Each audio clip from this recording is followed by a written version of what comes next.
Pernah kepikiran nggak sih soal kekuatan tak kasat mata yang bikin masyarakat kita ini tetap nyatu? Sebuah kekuatan yang kerja tiap hari di sekitar kita dan seringnya kita bahkan nggak sadar.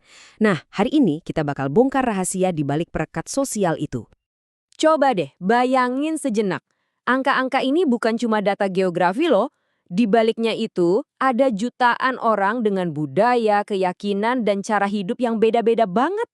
Jadi pertanyaannya, gimana caranya semua ini bisa tetap kokoh bersatu? Apa sih rahasianya? Yuk kita coba lihat keragaman ini bukan sebagai masalah, tapi justru sebagai sebuah teka-teki yang indah sekaligus rumit. Anggap aja ini puzzle raksasa dengan ribuan kepingan yang unik. Tanpa semacam lem khusus, ya puzzle ini bakal gampang banget berantakan. Lem ini tuh kerja terus-terusan di sekitar kita. Waktu anak-anak dari latar belakang berbeda belajar bareng di sekolah, waktu pedagang dan pembeli tawar-menawar di pasar, bahkan dalam aturan-aturan yang dibuat pemerintah. Ini tuh kekuatan sosial yang fundamental banget, tapi saking biasanya kita sering lupa kalau itu ada. Jadi, apa sih nama dari perekat ajaib ini?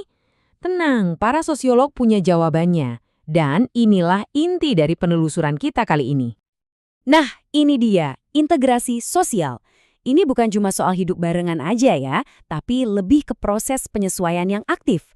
Gampangnya gini, ini tuh proses gimana masyarakat ngambil semua elemen yang beda-beda, suku, agama, nilai-nilai, terus disatuin jadi satu kesatuan yang harmonis dan bisa berfungsi bareng. Inilah dia, si perekat sosial yang kita cari-cari. Tapi lem ini nggak muncul gitu aja dari langit. Menurut sosiolog Cockburn dan Nimcoff, ada 3 syarat utama, ibarat 3 kaki yang bikin kursi jadi kokoh. Pertama, kita harus ngerasa saling butuh satu sama lain. Kedua, kita harus punya aturan main bareng yang kita semua setujui. Dan ketiga, aturan main itu harus stabil dan konsisten. Kayak jangkar yang ngejaga kapal biar nggak goyah. Oke, jadi kita udah tahu apa itu perekat sosial dan bahan-bahannya. Sekarang pertanyaannya, gimana cara mengaplikasikan perekat ini di dalam masyarakat?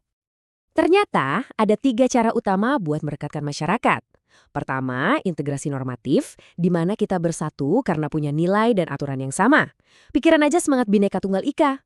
Kedua, integrasi fungsional, yang terjadi karena kita saling butuh.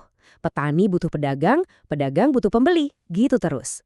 Nah, yang terakhir, ada integrasi koersif, yaitu persatuan yang dipaksakan. Dan ya, seperti yang bisa kita tebak, ini bentuk yang paling rapuh. Oke, poin ini penting banget nih. Ada 2 cara utama proses integrasi ini berjalan.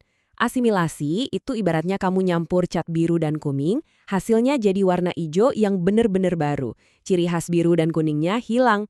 Nah, kalau akulturasi, itu lebih kayak gado-gado. Setiap bahan kayak lontong atau tahunya tetap punya rasa aslinya. Tapi pas digabung, mereka jadi satu hidangan baru yang enak. Cukup teorinya, sekarang kita masuk ke bagian yang seru.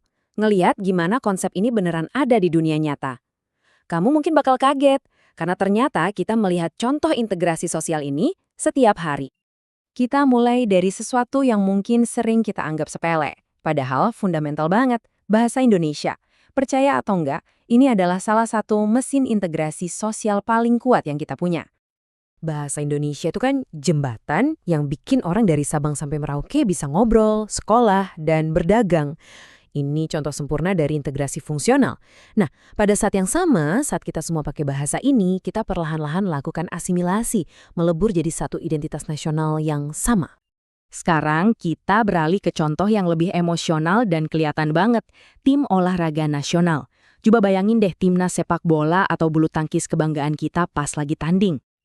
Ini keren banget karena bisa menggambarkan beberapa bentuk integrasi sekaligus. Para pemain yang datang dari mana-mana, kerjasama buat menang, itu integrasi fungsional. Terus saat seluruh negara, dari Sabang sampai Merauke, dukung mereka dengan semangat yang sama, nah, itu adalah integrasi normatif yang luar biasa kuat. Oke, sebagai penutup, ada satu hal yang penting banget untuk kita ingat. Integrasi sosial itu bukan garis finish yang bisa kita capai terus selesai. Ini adalah sebuah proses yang terus bergerak, dinamis, dan gak pernah berhenti. Jadi, kalau kita balik lagi ke metafora puzzle tadi, sadari kalau ini bukan puzzle yang udah jadi dan tinggal dipajang. Bukan. Ini adalah puzzle yang kepingannya terus-menerus kita bangun bareng-bareng. Tiap generasi punya tugas buat nambahin kepingan baru sambil mastiin lem perekatnya tetap kuat. Ini adalah proyek tanpa akhir, dan ini adalah tanggung jawab kita semua. Saya akan tinggalkan kamu dengan satu pertanyaan. Di dunia yang makin terkoneksi secara digital, tapi di saat yang sama sering terasa terpecah belah, tantangan integrasi terbesar apa yang ada di depan mata kita? Dan yang lebih penting lagi, perekat sosial baru seperti apa yang harus kita ciptakan bersama? Terima kasih sudah menjelajahi ide ini bareng saya.